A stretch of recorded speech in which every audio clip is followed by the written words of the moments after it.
Berikut adalah contoh penerapan hukum termodinamika 2. 1. Lemari es atau kulkas. Sebelum masuk ke materinya, kita harus tahu dulu mengapa suhu dingin bisa membuat makanan segar lebih lama.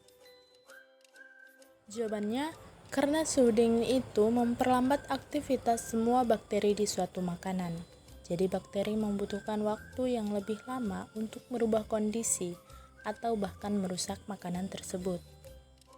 Bagaimana caranya kulkas menjaga suhu agar bisa tetap dingin? Sebelum tahu cara kerjanya, kita harus tahu dulu komponen dasar dalam suatu kulkas. Berikut 6 komponen dasar dalam suatu kulkas: refrigeran cair, mesin kompresor, kumparan kondensor, evaporator, komponen ekspansi, dan termostat. Pada saat kulkas dihidupkan, maka mesin kompresor akan hidup. Refrigeran akan dipompa oleh mesin kompresor agar mulai mengalir. Di bagian belakang kulkas terdapat kondensor dan di bagian dalamnya terdapat evaporator yang terhubung dengan kondensor. Pada kondensor dan evaporator terdapat cairan pendingin, refrigeran atau biasa disebut dengan gas freon. Freon ini bersirkulasi dengan evaporator menuju kondensor, kembali lagi membentuk sebuah siklus. Karena perbedaan suhu dan tekanan, freon berubah dari cair ke gas dan dari gas ke cair. Tekanan yang berubah ini dimanage oleh kompresor yang terletak di bawah kulkas dan pipa kapiler. Perjalanan freon ini mulai dari evaporator. Freon yang menguap akibat perbedaan suhu dan tekanan akan menyerap kalor di bagian dalam isi kulkas, sehingga pada bagian dalam kulkas akan terasa dingin. Saat penyerapan kalor terjadi, freon dalam bentuk gas menjadi panas, kemudian menuju kompresor. Kompresor kemudian memanfaatkan gas dengan suhu dan tekanan tinggi dan mengubah bentuknya jadi gas ke cair. Freon yang bersuhu dan bertekanan tinggi ini kemudian akan dibawa ke kondensor dan didinginkan oleh udara di luar kulkas melalui proses pelepasan kalor. Freon dalam bentuk cair kemudian kembali ke evaporator melalui pipa kapiler yang berukuran kecil, sehingga tekanannya turun drastis, lalu masuk ke dalam evaporator dan berubah wujud dari cair ke gas. Penguapan ini menyerap kalor dalam kulkas. Siklus ini berulang dari evaporator ke kompresor, lalu ke kondensor, dan balik lagi ke evaporator. Begitu seterusnya. Yang kedua, pendingin ruangan. Cara kerjanya mengalirkan energi panas dari luar rumah.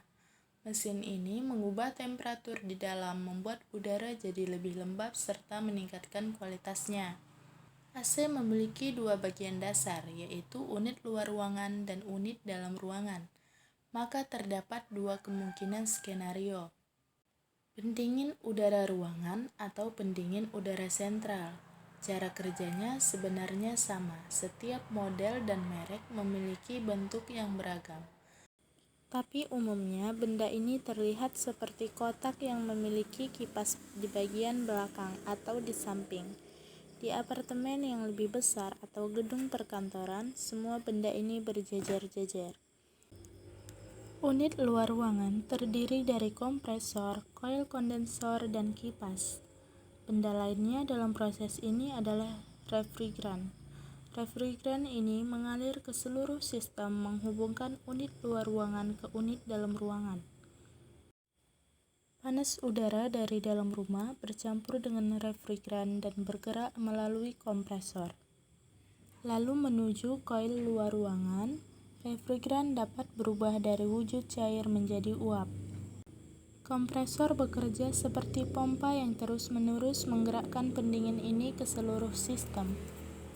Refrigeran terkompresi lalu bergerak melalui koil kondensor. Gas perlu benar-benar ditekan karena semakin tinggi tekanannya, semakin tinggi pula temperaturnya. Ini harus dilakukan agar refrigeran menjadi lebih panas daripada udara di luar.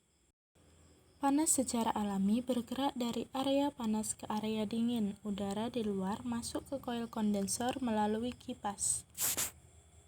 Udara panas dari rumah tersebar ke udara jalanan. Dengan begitu, refrigeran telah berhasil melaksanakan tugasnya. Refrigeran akan berubah menjadi dingin, lalu berubah menjadi gas lagi, kemudian kembali ke dalam prosesnya, terus berlanjut secara berulang.